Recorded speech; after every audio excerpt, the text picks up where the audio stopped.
سامعین کرام، گزشتہ خطبہ آپ تمام کے ذہن و دماغ میں ہوگا۔ موجودہ دور میں انسان کی سب سے بڑی پریشانیوں میں سے ایک پریشانی اسٹریس اور ٹینشن اور ذہنی تناؤ وغیرہ ہے۔ یہ اللہ تعالیٰ ہمیں نہیں دے رہا ہے۔ خیر، پہلی چیز اللہ پر ایمان مضبوط ہو، زندگی بڑی خوشگوار ہو جائے گی۔ دوسری چیز ہمارے اعمال صحیح۔ یاد رہے، اعمال میں ہم کئی درجے کر سکتے ہیں۔ پہلے تو بنیادی عمل جو ہم پر فرض ہے، اور پھر اسے ہم بڑھا کر تقویٰ تک پہنچائیں۔ میں نے آپ سے کہا تھا کہ ایمان اور تقویٰ انسان کی زندگی خوشگوار بنانے کے لیے پہلی دو بنیادیں۔ اب آگے ہم بڑھتے ہیں۔ ہمارا ایمان مضبوط ہو گیا اور ہمارے اعمال بنیادی حکموں سے لے کر تقویٰ تک پہنچ گئے۔ اس کے بعد اگلی ذمہ داری جو ہماری ہے، ہم اپنی زندگی خوشگوار بنانا چاہیں تو وہ ذکر الہی ہے۔ ذکر الہی یعنی اللہ تعالیٰ کی یاد۔ اللہ تعالیٰ کی یاد۔ اب اللہ تعالیٰ کی یاد کس طرح ہماری زندگی خوشگوار کرتی ہے؟ اللہ تعالیٰ کی یاد کس طرح ہماری زندگی خوشگوار کرتی ہے؟ اس کے لیے آپ قرآن مجید سورۃ الرعد کی آیت نمبر 28 پڑھیں۔ آیت نمبر 28 میں آپ پائیں گے اللہ تعالیٰ فرماتا ہے الذین آمنوا وتطمئن قلوبهم بذکر اللہ الا بذکر اللہ تطمئن القلوب۔ جن لوگوں نے ایمان لایا ہے ان کا دل اللہ کے ذکر سے مطمئن ہوتے ہیں۔ جن لوگوں نے ایمان لایا ہے ان کا دل اللہ کے ذکر سے مطمئن ہوتے ہیں۔ اور سن لو، دلوں کو اطمینان دینے والی چیز تو اللہ کا ذکر ہی۔ الا بذکر اللہ تطمئن القلوب، سن لو، اللہ کا ذکر ہی دلوں کو اطمینان دینے والی چیز ہے۔ اب میں آپ کو ایک مثال سے سمجھاتا ہوں۔ یاد رہے، مثالوں سے بات سمجھنا انتہائی آسان ہو جاتا ہے۔ میں ایک مثال سے بات سمجھاتا ہوں کہ کیسے اللہ کا ذکر آپ کو سکون دیتا ہے۔ کبھی آپ نے محسوس کیا ہے اپنے بارے میں، اپنے ساتھی کے بارے میں، پڑوسی کسی کے بارے میں، ایک بچہ 5 6 7 8 سال کی عمر کا، اور اسے زور سے چوٹ لگے یا کوئی خطرہ محسوس ہو یا اس کو کوئی ڈر محسوس ہو، تو آپ نے کبھی غور کیا کہ اس کی زبان سے اس خطرہ اور ڈر کے وقت میں پہلا لفظ جو نکلتا ہے وہ کیا نکلتا ہے؟ کبھی غور کیا؟ میں آپ کو بتاؤں، آپ یقین کریں گے، ابا یا اماں نکلتا ہے یا نہیں نکلتا؟ ایک بچہ 5 6 7 8 سال کا بچہ ہے، باہر آنگن میں سڑک پر کہیں کھیل رہا ہو، اس کے پیچھے کتا لگ جائے تو وہ کیا چلاتا ہوا بھاگتا ہے؟ ہاں بھائی، کیا نکلتا ہے اس کے منہ سے؟ ابا یا اماں۔ ظاہر سی بات ہے، ماں باپ کا نام اس کی زبان پہ آتا ہے۔ یہ اس بچے کو کسی مدرسے میں پڑھایا گیا، کسی اسکول میں پڑھایا گیا، یا یہ اس کی فطرت ہے؟ کیا ہے یہ؟ جیسی زور سے کوئی گھونسا ابا اماں، یہ کیوں نکلتا ہے؟ کبھی ہم نے غور کیا کہ یہ کس نے سکھایا ایک بچے کو؟ اور یہ بچہ نہیں، بچہ اس لیے میں نے بچے کی مثال کیوں دی ہے، کیونکہ اس وقت اس بچے کی نظر میں اس کا سب سے بڑا خیر خواہ یا تو اس کا باپ ہے یا تو اس کی ماں۔ بات سمجھ رہے ہیں؟ تو مصیبت میں انسان کی زبان سے اپنے خالق کا نام ہی کیوں نکلتا ہے؟ بچے کے حساب سے اس کا خالق اس کا باپ ہے، اس کی ماں ہے۔ جب ایک بچے کو اتنی صلاحیت آ جائے اور ہم اسے سمجھا دیں اور بتا دیں کہ تیرا خالق ماں باپ ذریعہ ہے، اصل میں تیرا خالق اللہ ہے، تب کتنی بڑی مصیبت ہو، کتنا بڑا ٹینشن ہو، کتنا بڑا غم ہو، کتنی بڑی مصیبت ہو، کیا نکلے گا منہ سے؟ اللہ۔ اور یہ بتائیے، کیا اس بچے کو یہ نہیں معلوم کہ خالی باپ کہنے سے کتا راستہ نہیں موڑے گا، وہ تو پیچھے آئے گا؟ ہے بچے کو معلوم یا نہیں؟ ہاں بھائی، راستے میں بچے کے پیچھے کتا لگے، اب وہ ابا ابا کر کے چلا رہا ہے، تو کیا اس کو یہ معلوم ہے کہ ابا کہتے ہی راستہ موڑ لے گا کتا؟ اسے پتا ہے کہ پھر بھی یہ پیچھے آئے گا، مگر وہ ابا ابا اس لیے کہہ رہا ہے کیونکہ اسے لگ رہا ہے کہ میری اس مصیبت میں مدد کرنے والی سب سے پہلی ذات جو ہے وہ یا تو میرا باپ ہے یا تو میری ماں۔ یقین مانے، یہ انسان کی وہ فطرت ہے جب اسے 1000% یقین ہو کہ مجھے بچانے کے لیے یہاں میرا ماں باپ نہیں آئے گا، تب بھی اس کے منہ سے ماں اور باپ ہی نکلتا ہے۔ بات سمجھ رہے ہیں؟ آپ کسی کو جنگل بیابان میں لے جا کے مارے، تب بھی وہ منہ سے کیا نکالے گا؟ ابا اماں ہی نکالے گا. کیوں؟ کیونکہ وہ اسے خالق سمجھتا ہے. تو یہ قرآن ایسا کیوں کہتا ہے کہ الا بذکر اللہ تطمئن القلوب؟ اللہ کا ذکر ہی دلوں کو اطمینان دیتا ہے. مطلب یہ ہے کہ جو آپ کا خالق ہے، مشکل گھڑیوں میں، مصیبتوں میں آپ خالق کو یاد کر کے ہی اطمینان حاصل کر سکتے ہیں. کوئی دوسری ذات کبھی دنیا میں کسی کو مارا گیا ہو کہ خالہ، ہاں کبھی پھپھی، کبھی موسی، کبھی فلاں، کبھی نکلا کسی کے منہ سے؟ کیوں نہیں نکلا؟ کیونکہ وہ خالق نہیں ہے نا. کیونکہ یقین مانے، یہ میں اسلام کی بات نہیں کر رہا ہوں، ایک ناستک بھی ہوگا اور اسے گھونسا مارے تو باپ ہی کہے گا، کیونکہ وہ باپ کو خالق سمجھتا ہے. لیکن باپ تو خالق ہے نہیں. خالق کون ہے؟ اللہ تعالیٰ. الا بذکر اللہ تطمئن القلوب. اب ہم اور آپ کیا کرتے ہیں پتہ ہے؟ جیسی ہمارے اوپر مصیبت آتی ہے سب سے پہلے ہم دور ہوتے ہیں اللہ سے. تو بھلا ہمارا یہ مسئلہ بڑھے گا کیسے نہیں؟ اندازہ لگائیے کہ نبی کریم صلی اللہ علیہ وسلم اپنی زندگی میں ایک بار ایک سفر میں ہیں، سفر میں جنگی سفر میں تھے. جب واپسی فرما رہے ہیں تو جہاں سے جنگ کر کے واپس آ رہے ہیں وہیں سے ایک دشمن گھات میں لگ کر چھپ چھپ کر پیچھا کر رہا تھا. وہ پیچھا کرتے کرتے کرتے ایسی جگہ پہنچا جہاں آپ صلی اللہ علیہ وسلم نے صحابہ کرام کو ڈیرا ڈالنے کا، پڑاؤ ڈالنے کا حکم دیا. صحابہ کرام نے ڈیرا ڈالا اور درختوں کے سائے میں اپنی اپنی جگہ لے لی.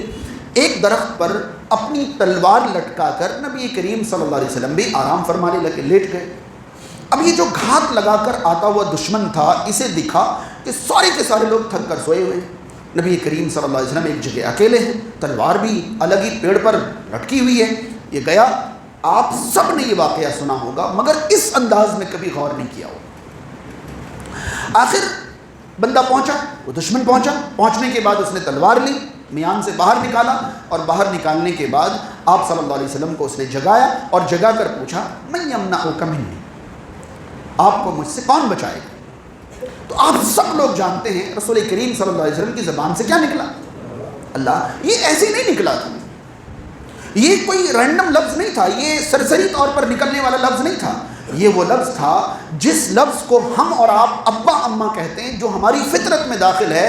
رسول کریم صلی اللہ علیہ وسلم نے اصل میں اللہ تعالیٰ کو خالق مان کر، مالک مان کر، ہر چیز کا مالک مان کر اس وقت اللہ کا. ظاہر سی بات ہے جب کوئی شخص اللہ کو اپنی مصیبتوں کے درمیان میں لا دے گا تو اللہ تعالیٰ اسے مصیبت میں کیسے چھوڑ دے گا؟ اللہ تعالیٰ نے اس وقت کیا کیا؟ خود درمیان میں آ گیا، کچھ کیا، صحابہ کرام کو جگہ نہیں، پتہ نہیں اللہ تعالیٰ نے کیا کیا. اس شخص کے ہاتھ سے تلوار چھوٹ کر گر گئی. اب آپ سوچئے کہ اس شخص نے پوچھا آپ کو کون بچائے گا؟ نبی کریم صلی اللہ علیہ وسلم نے فرمایا مجھے اللہ بچائے گا. پھر اس کے ہاتھ سے تلوار چھوٹ کر گر گئی. یہ سب چیزیں تو بہت بعد کی ہیں. پہلے یہ بتائیے کہ وہ شخص آیا تو رسول اللہ صلی اللہ علیہ وسلم کو نقصان پہنچانے کے لیے تھا نا، مگر تلوار ہاتھ میں لے کر درمیان سے نکال کر اس کو ذہن میں یہ بات کس نے ڈالی کہ پہلے جگاؤ اور جگا کر پوچھو کہ تجھے کون بچائے گا؟ یہ بات کس نے ڈالی؟ بھائی نقصان پہنچانے کے لیے جگانا ضروری تھا؟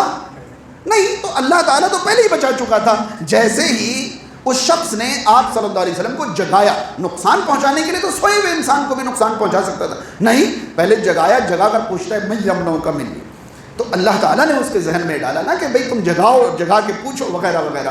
اندازہ لگائیے الا بذکر اللہ تطمئن القلوب. یہ آپ کو اطمینان جب ہی دے گا جب اللہ پر آپ کا اس درجے کا ایمان ہو جس درجے کا یقین ایک چھوٹا بچہ کن پر رکھتا ہے؟ اپنے ماں باپ پر. اس درجے کا، بلکہ اس سے اعلیٰ ایمان اگر اللہ پر ہو جائے تو یہ ذکر الہی آپ کی زندگی کو خوشگوار بنا دے گی. اب ذکر الہی کو ہم 3 حصوں میں تقسیم کریں گے. کتنی؟ ذکر الہی کو ہم 3 حصوں میں، اللہ کی یاد، ایک تو دل میں اللہ کی یاد، ٹھیک، ایک زبان پر اللہ کی یاد، اور پھر زبان پر اللہ کی یاد کو ہم آگے بڑھیں. قرآن مجید سورہ آل عمران کی آیت نمبر 191 پڑھیں. اللہ تعالیٰ فرماتا ہے الذین یذکرون اللہ قیاما وقعودا وعلی جنوبہم ویتفکرون فی خلق السماوات والارض ربنا ما خلقت هذا باطلا سبحانک فقنا عذاب النار.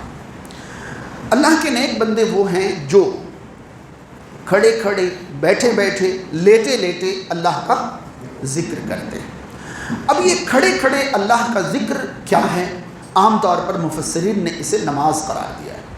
عام طور پر مفسرین نے کھڑے کھڑے ذکر کو نماز قرار دیا ہے کہ انسان نماز قائم کرے، یہ کھڑے کھڑے اللہ کا ذکر ہے۔ بیٹھے بیٹھے اللہ کا ذکر کیا ہے؟ ظاہر سی بات ہے، اس میں دعائیں ہیں، اذکار ہیں، وظیفے ہیں اور ورد ہیں، یہ ساری چیزیں بیٹھے بیٹھے ذکر میں، تلاوت قرآن ہے، تسبیح و تحلیل ہے، یہ سب بیٹھے بیٹھے ذکر میں آتا ہے۔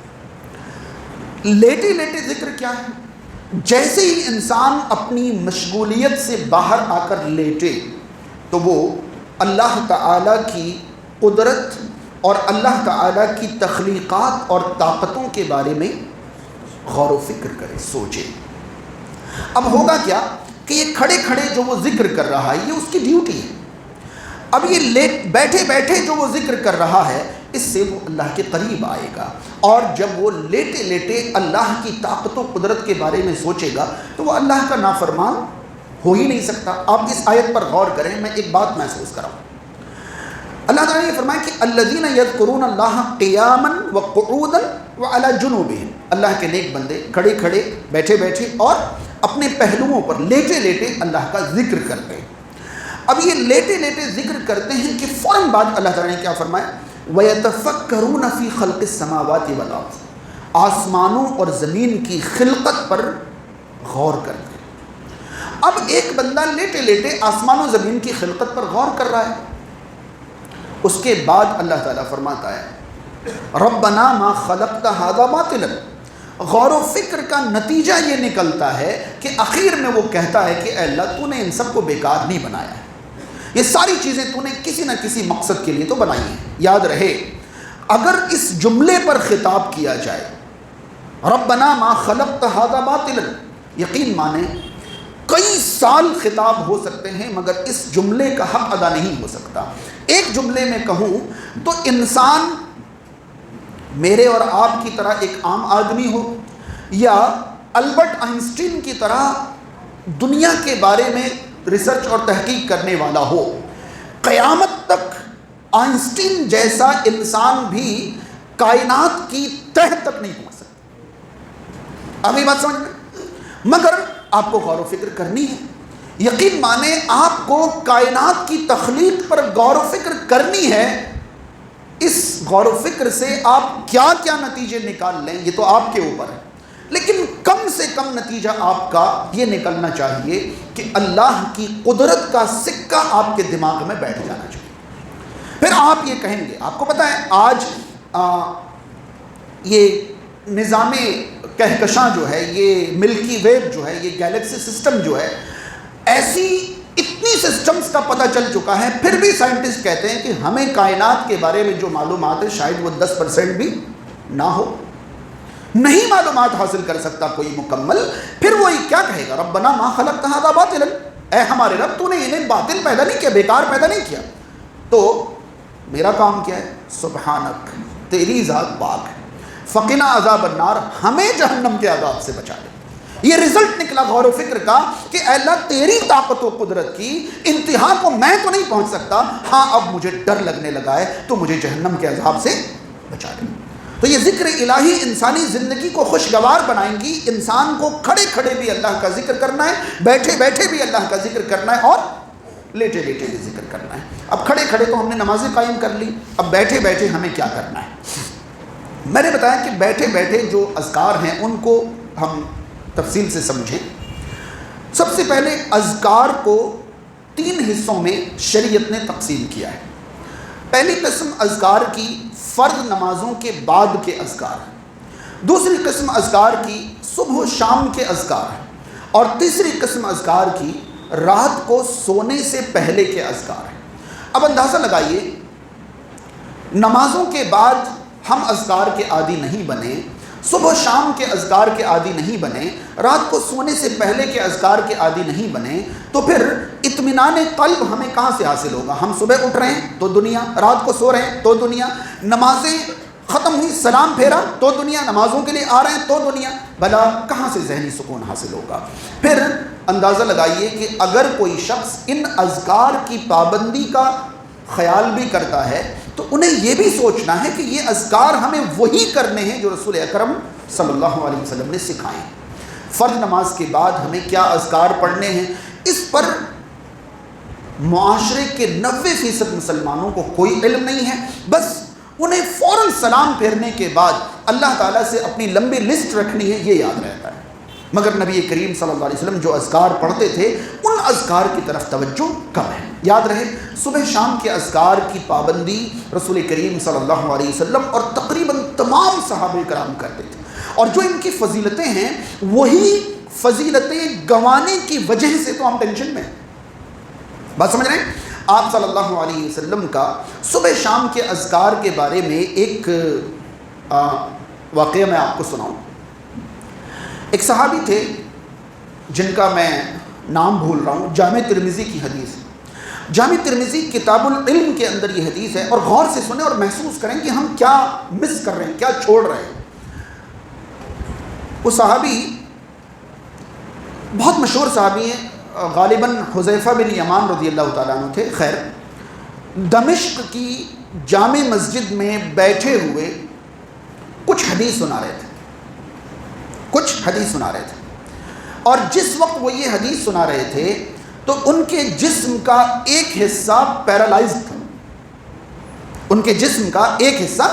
مفلوج تھا۔ یہ جامع ترمذی کی حدیث میں آپ کو بتا رہا ہوں، کتاب العلم کے اندر وہ حدیث سنا رہے ہیں۔ اور پتہ ہے وہ حدیث کیا سنا رہے ہیں؟ وہ کہہ رہے ہیں کہ جو شخص صبح 3 مرتبہ بسم اللہ الذی لا یضر مع اسمہ شیء فی الارض والسماوات وہو علی کل شیء قدیر کہے تو اسے دن بھر کوئی بھی نقصان نہیں پہنچے گا، اور جو شام کو 3 بار یہ پڑھ لے اسے رات بھر کوئی نقصان نہیں پہنچے گا۔ ایک طرف وہ خود پیرالائزڈ ہیں اور حدیث بیان کر رہے ہیں کہ صبح یہ 3 بار پڑھ لو، شام کو یہ 3 بار پڑھ لو، کوئی چیز نقصان نہیں پہنچائے گی۔ تو سارے کے سارے سامعین انہی کو غور سے دیکھ رہے ہیں، یہ بتا کیا رہے ہو اور تمہاری حالت کیا ہے؟ تو انہوں نے حدیث بیان کر دی۔ بیان کرنے کے بعد کہا کہ تم لوگ تعجب سے مجھے گھورو مت، میں سمجھ رہا ہوں کہ تمہیں کیا لگ رہا ہے۔ دراصل میرے اوپر اللہ کا یہ فیصلہ نافذ ہونا تھا، تو جس دن مجھے یہ پیرالائز ہوا اس دن میں یہ ذکر کرنا بھول گیا تھا۔ یہ جامع ترمذی کے الفاظ ہیں۔ اس دن میں یہ کلمات ادا نہیں کر سکا تھا، تب اللہ نے مجھ پر یہ اپنا فیصلہ نافذ کیا۔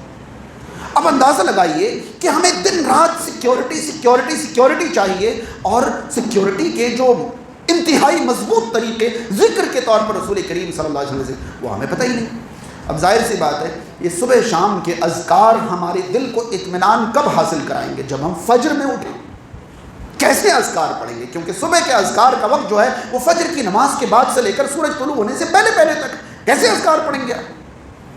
شام کے اذکار کا وقت عصر کے بعد سے سورج غروب ہونے سے پہلے تک۔ تو اگر انسان ایمان اور عمل کے ساتھ یہ تیسری چیز اور جوڑ لے، کیا ہے؟ اذکار جوڑ لے، تو بھلا وہ پرسکون زندگی کیوں نہیں گزارے گا؟ اس کے بعد ایک ایسی چیز رسول کریم صلی اللہ علیہ وسلم نے ہمیں دی ہے جو آپ صلی اللہ علیہ وسلم کی زندگی میں سب سے زیادہ استعمال میں رہنے والی چیز تھی۔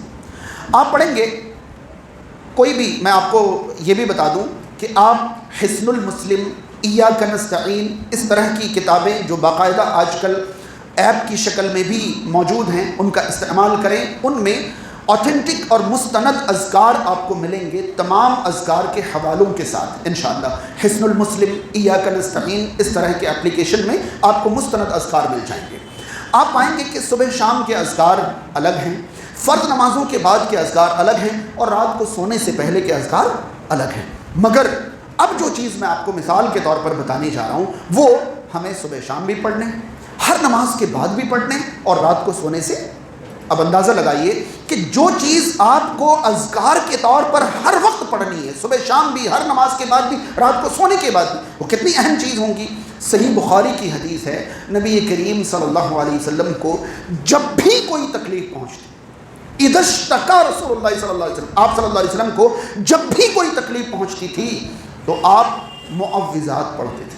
ہم نے ہلکے میں لے لیا ہے، قل هو اللہ احد، قل اعوذ برب الفلق، قل اعوذ برب الناس، ان تینوں کو ملا کر معوذات کہتے ہیں۔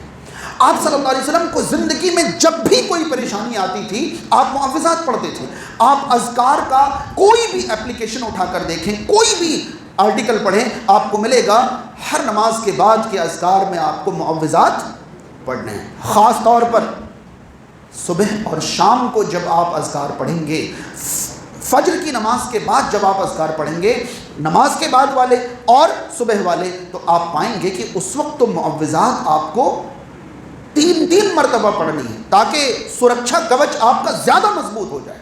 مغرب کے بعد جب آپ اذکار پڑھیں گے تو آپ کو معوذات 3 مرتبہ پڑھنی ہے, مگر ظہر کے بعد 1 مرتبہ, عصر کے بعد 1 مرتبہ, عشاء کے بعد 1 مرتبہ, فجر اور مغرب کے بعد 3 مرتبہ. یہ معوذات ہیں, یہ ہمیں ذہنی سکون دیتے ہیں, یہ ہمیں اللہ تعالیٰ سے مضبوط تعلق کراتے ہیں, اور یہ چیزیں اللہ رب العالمین کی طرف سے ہماری حفاظت کا انتظام کراتے ہیں. مگر صبح شام کے اذکار, نمازوں کے بعد کے اذکار اور رات کو سونے سے پہلے کے اذکار ہماری زندگی کا حصہ نہیں ہیں. تو بھلا ہم اور آپ ذہنی تناؤ میں, ڈپریشن میں, انزائٹی میں, ان سب چیزوں میں نہیں جائیں گے تو اور کدھر جائیں گے؟ اس کے بعد بیٹھے بیٹھے ذکر میں اگلی چیز ہم لیتے ہیں وظائف کو.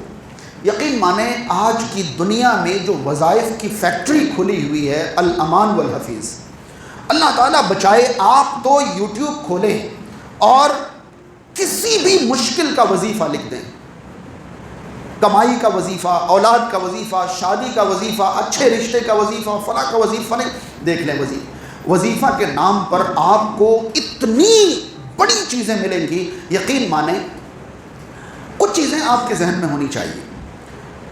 اللہ کے رسول صلی اللہ علیہ وسلم نے صبح شام نمازوں کے بعد, رات کو سونے کے بعد کے جو اذکار ہمیں دیے ہیں, اس کے علاوہ مخصوص موقعوں کے اذکار بھی رسول کریم صلی اللہ علیہ وسلم نے سکھائے ہیں. مخصوص موقع جو ہماری زندگی میں خاص موقع آ سکتے ہیں, ان مواقع کے اذکار بھی رسول کریم صلی اللہ علیہ وسلم نے سکھائے. بدقسمتی سے بڑا افسوس ہوتا ہے, بلکہ یہ کہیں کہ اندر سے غصہ آتا ہے, جب بھی آپ انہی موقعوں کے اذکار نیٹ پر سرچ کریں تو مجال کی کوئی آپ کو مسنون ذکر بتا دے, جی نہیں. ایسا لگتا ہے کہ رسول کریم صلی اللہ علیہ وسلم نے جو چیز دی وہ تو کسی کے کام کی ہے ہی نہیں.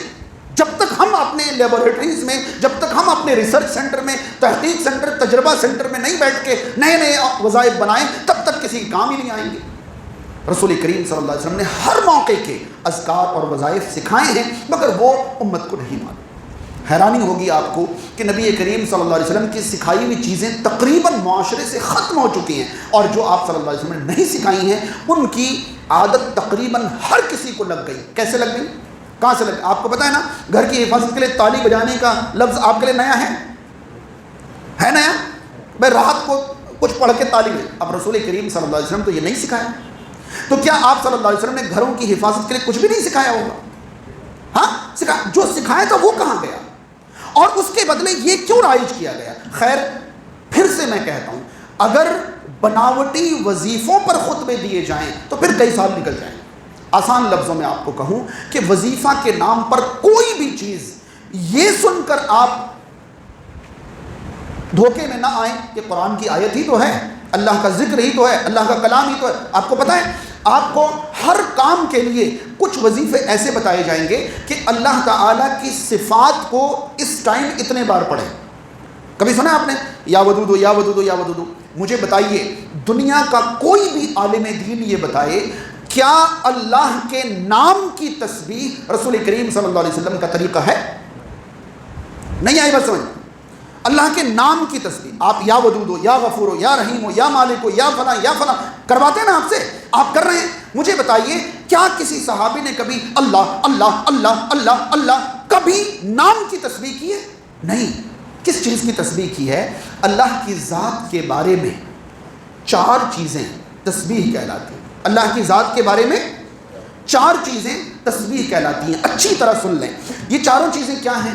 اللہ کی ذات کو ہر عیب سے پاک قرار دینا, یہ تسبیح ہے.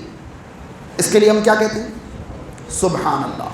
یہ کم سے کم تسبیح ہے, سبحان اللہ. اب دیکھیے اللہ یہ تسبیح نہیں ہے, بلکہ اللہ کی ذات ہر عیب سے پاک ہے, یہ تسبیح ہے. یعنی کہ اللہ کی جو تسبیح ہوتی ہے وہ 4 قسم کی ہوتی ہے۔ پہلی تسبیح اللہ کو ہر عیب سے پاک قرار دینا، اور اس کی معمولی شکل سبحان اللہ ہے، اور بڑی شکلیں سبح قدوس رب الملائکۃ والروح ہے نا، اور سبحان ذی الملک والملکوت، اور ہر وہ لفظ جو سبحان اور صبح سے شروع ہو وہ تسبیح ہے، یہ تسبیحات ہیں۔ مگر کوئی بھی ایسی تسبیح کائنات میں کوئی ڈھونڈ کر نکالے کہ رسول اللہ صلی اللہ علیہ وسلم یا صحابہ کرام نے اللہ کے نام یا اللہ کی صفت کو تسبیح کے طور پر ورد کیا ہو، کبھی بتائیں؟ آگے کیا ہے؟ ہم اللہ کی تعریف کریں، یہ تسبیح کی دوسری قسم ہے۔ اس کے لیے سب سے معمولی لفظ ہے الحمدللہ۔ ایک تھا ہم نے اللہ کی تسبیح بیان کی سبحان اللہ، ہم نے اللہ کی تحمید بیان کی، حمد بیان کی الحمدللہ۔ اب ہر وہ لفظ جو حمد سے شروع ہوتا ہو وہ تحمید ہے، وہ اتنی بھی ہو سکتی ہے، اتنی بھی، اور بہت بڑی بڑی بھی ہو سکتی ہے، بات سمجھ رہے ہیں؟ اس کے بعد اللہ تعالیٰ کی تسبیح کی تیسری شکل ہے اللہ تعالیٰ کی الوہیت بیان کرنا۔ کیا بیان کرنا؟ الوہیت، یعنی اللہ کا معبود ہونا بیان کرنا، اور یہ ہے لا الہ الا اللہ۔ یہ سب سے معمولی لفظ ہے۔ اس کے بعد لا الہ الا اللہ وحدہ لا شریک لہ، اور جتنے بھی لا الہ الا اللہ والی تسبیحات ہیں یہ سب اللہ کی تحلیل ہیں۔ ہم لوگ شرعی بھاشا میں انہیں کہتے ہیں تسبیح، تحمید، تحلیل، اور آخری لفظ رہ گیا تکبیر۔ تسبیح کی چوتھی شکل ہے اللہ کی بڑائی بیان کرنا، جس کا سب سے معمولی جملہ ہے اللہ اکبر۔ اس کے بعد اللہ اکبر یعنی ہر وہ جملہ جس میں اللہ کی کبریائی بیان کی گئی ہو وہ تکبیر ہے، چاہے وہ کسی بھی شکل میں ہو۔ مگر یا ودود ہو، یا رحیم ہو، یا غفور ہو، یا حق فلاں فلاں، یہ رسول کریم صلی اللہ علیہ وسلم کا طریقہ نہیں ہے۔ کوئی ایک مثال پوری حدیث کے ذخیرے میں سے کوئی ڈھونڈ کر لائیں کہ اللہ کے نام کو وظیفہ کے طور پر کبھی رسول کریم صلی اللہ علیہ وسلم نے پڑھا ہو یا صحابہ کرام کو دیا ہو۔ آج سب سے زیادہ یہی پڑھوایا جاتا ہے۔ ہاں، آپ کے رزق میں تنگی ہے، یا رزاقو یا رزاقو کریں۔ آپ کی شادی نہیں ہو رہی ہے، یا ودودو یا ودودو کریں۔ بس صفت میں دیکھ لیا کہ کون سا اس کے معنی کے مطابق ہے، لگا دیا اسی کام پر۔ تو آپ کو اذکار وہ کرنے ہیں ذہنی سکون کے لیے یا ضرورتیں پوری ہونے کے لیے جو رسول کریم صلی اللہ علیہ وسلم کے سکھائے گئے۔ اس کے بعد یہ زبان سے بول کر ہم بیٹھے بیٹھے جو اذکار کرتے ہیں اس کی ایک قسم دعا ہے، اس کی ایک قسم دعا ہے۔ جب ہم اللہ سے دعائیں کریں تو بہت ساری چیزوں کا ہمیں خیال رکھنا ہوتا ہے۔ ایسا نہیں کہ ہم دعا کرتے رہیں اور ہم پریشان رہیں اور ہم دعا سے ہی بدگمان ہو جائیں۔ سب سے پہلی چیز ذہن میں رہے کہ دعا جو ہے اللہ تعالی سے جب آپ کریں گے تو دعا کرنے سے پہلے ایک بات آپ کے دل میں رہے، وہ یہ کہ آپ کی دعا اگر اللہ کی ناراضگی کی دعا نہیں ہے تو وہ ہر حال میں قبول ہوگی۔ اللہ کی ناراضگی کی دعا مطلب کوئی شخص یہ کہے کہ اللہ میں بینک لوٹنے جا رہا ہوں، ذرا مجھے کامیاب کرنا، تو یہ دعا آپ کی قبول نہیں ہوگی۔ کوئی کہے کہ اللہ میں ایگزام دینے جا رہا ہوں، بہت ساری چیٹنگ کے پیپر جیب میں رکھے ہوئے ہیں، مجھے مت پکڑوانا، یہ دعا آپ کی قبول نہیں ہوگی۔ یہ اللہ کی ناراضگی کی دعائیں، یعنی آپ کی دعا میں اگر کوئی گناہ کا مطالبہ شامل نہیں ہے، اگر آپ اللہ سے کوئی گناہ میں مدد نہیں مانگ رہے، ٹھیک ہے، تو آپ کی دعا یقیناً قبول ہوگی۔ یہ یقین آپ کے دل میں ہونا چاہیے۔ مگر دعا کے قبول ہونے کی 3 قسمیں ہیں۔ ہم ایک ہی قسم پر اٹکے ہوئے ہیں اور پریشان رہتے ہیں، بات سمجھ رہے ہیں؟ دعا کے قبول ہونے کی پہلی قسم ہے، مسند احمد کی حدیث کے مطابق آپ صلی اللہ علیہ وسلم نے فرمایا کہ جب بھی کوئی بندہ اللہ سے دعا کرتا ہے اور اس دعا میں کوئی گناہ نہیں مانگتا یا رشتے توڑنے والی کوئی بات نہیں کرتا تو اللہ تعالیٰ اس کی دعا 3 میں سے ایک قسم سے ضرور قبول کرتا ہے۔ پہلی قسم یہ ہے کہ جو وہ مانگ رہا ہے اللہ تعالیٰ اس کو وہی دے دے۔ دوسری قسم یہ ہے کہ جو وہ مانگ رہا ہے اللہ تعالیٰ کو اس کے لیے وہ چیز مفید نہ لگے، بہتر نہ لگے، تو اللہ تعالیٰ اسے وہ نہ دے بلکہ اس کے بدلے میں کوئی نقصان دور کر دے۔ اور تیسری یہ کہ اللہ تعالیٰ اسے وہ چیز بھی نہ دے، کسی نقصان سے بھی نہ بچائے، بلکہ اس کی دعا کو آخرت میں بدلہ دینے کے لیے جمع کر دے کہ اس کی دعاؤں کو نیکی کے طور پر اسٹور کر دو، جب یہ آخرت میں آئے گا تب اس کا بدلہ دے۔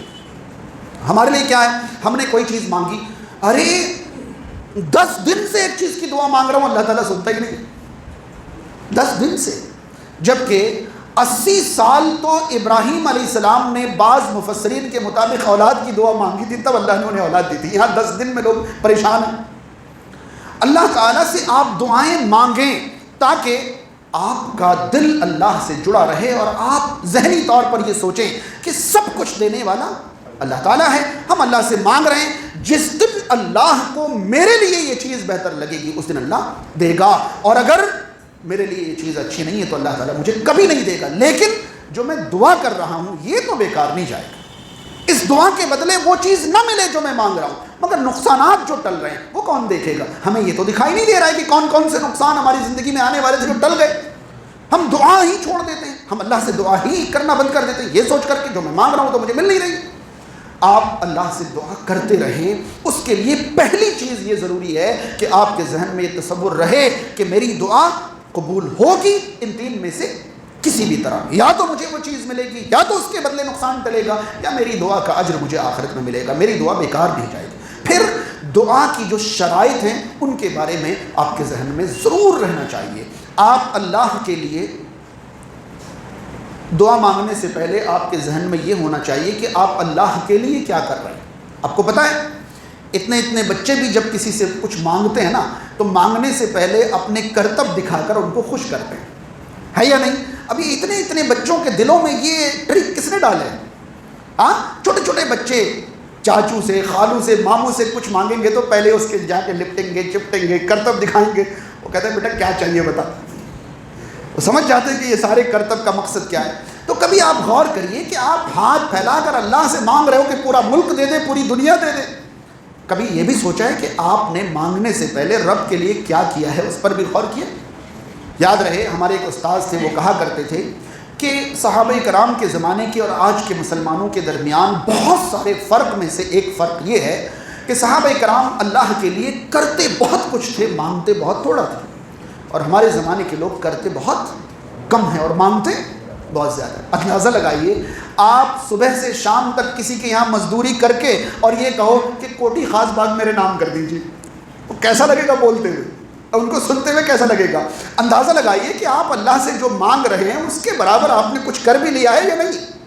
تو یقین مانیں دعا سے پہلے آپ کو یہ ضرور سوچنا چاہیے آپ اللہ کی کتنے فرما بردار ہیں. کیونکہ آپ دنیا میں کسی شخص سے کچھ مانگنے پر مجبور ہو جائیں اور اس سے سالوں سال سے آپ کا تعلق نہ ہو تو آپ اس سے مانگتے ہوئے کیا محسوس کرتے ہیں؟ کس منہ سے جاؤں مانگنے؟ سالوں سے تو میں نے دعا سلام نہیں کیا, ایک بات نہیں کی, آج اس کا محتاج بن گیا. میں کیسے میں منہ کھولوں, کیسے مانگوں؟ اللہ سے آپ کا تعلق نہیں. ہر جگہ آپ رب کی نافرمانی اور ہاتھ اللہ یہ دے دے, اللہ وہ دے دے. بھائی کیا ہے, اللہ کو آپ آرڈر کر رہے ہیں؟ کیا کیا ہے اللہ تعالیٰ کے لیے ضرور؟ تو بھلا ذہن و دماغ میں ٹینشن نہیں تو اور کیا رہے گا. ہم اللہ کے لیے کچھ کرتے نہیں, بس مانگتے چلے جاتے ہیں. جب ہمیں ملتا نہیں ہے تو ہم قصوروار ٹھہرا دیتے ہیں, اس کا تو کچھ نہیں ہونے والا, وہ تو خالق و مالک ہے. ہم ڈپریشن میں چلے جاتے ہیں. یاد رہے اللہ تعالیٰ سے ذکر الہی والا تعلق ہمیں ڈپریشن سے بچائے گا. یہ خطبہ ابھی مکمل نہیں ہوا ہے, اس پر انشاءاللہ اور بھی بہت ساری چیزیں جب اگلا خطبہ ہوگا تو جوڑی جائیں گی. ابھی تک ہم نے یہ سنا کہ حقیقت پسند بن جائیں, آپ کی زندگی پرسکون ہو جائے گی, اور بہترین زندگی گزارنے کے لیے اللہ پر مضبوط ایمان, اعمال بہترین کریں اور اللہ کی یاد کو اپنی زندگی کا سبق بنائیں. انشاءاللہ زندگی انتہائی پرسکون اور خوشگوار گزرے گی. اللہ کی یاد میں کھڑے کھڑے, بیٹھے بیٹھے, لیٹے لیٹے اللہ کی یاد, اور پھر یہ جو چیزیں آپ نے سنی ان سب چیزوں کا خیال رکھیں. اذکار وغیرہ, اوراد وغیرہ, وظائف وغیرہ کی اس طرح پابندی کریں جس طرح رسول کریم صلی اللہ علیہ وسلم نے تعلیم دی ہے. اللہ تعالیٰ ہم تمام کو کہیں بھی ان باتوں پر عمل کی توفیق عطا فرمائے. سماج اور معاشرے میں جو لوگ ذہنی پریشانی اور ذہنی دباؤ میں مبتلا ہیں, اللہ تعالیٰ انہیں مکمل سکون عطا فرمائے, مکمل شفا عطا فرمائے. اللہ تعالیٰ انہیں صحت اور تندرستی عطا فرمائے. اللہ تعالیٰ دنیا کے تمام مسلمانوں کی زندگی کو پرسکون کر دے. سماج اور معاشرے میں جو لوگ زندہ ہیں اللہ تعالیٰ انہیں اللہ کی مرضی کی زندگی کی توفیق عطا کرے. جو دنیا سے جا چکے ہیں, ہمارے بھائی ہیں یہاں قریب میں جن کی دکان ہے, ان کے والد کا فی الحال انتقال ہوا ہے, انہوں نے خاص طور پر مغفرت کی دعا کی گزارش کی ہے. اللہ تعالیٰ ان کے لیے اور جو بھی دنیا سے جا چکے ہیں ان سب کے لیے اللہ تعالیٰ مغفرت فرمائے. دنیا میں جہاں کہیں بھی مسلمان جس طرح کی بھی پریشانی میں ہوں اللہ تعالیٰ ان سب کی پریشانیوں کو دور فرمائے. اقول قولی ھذا استغفر اللہ علی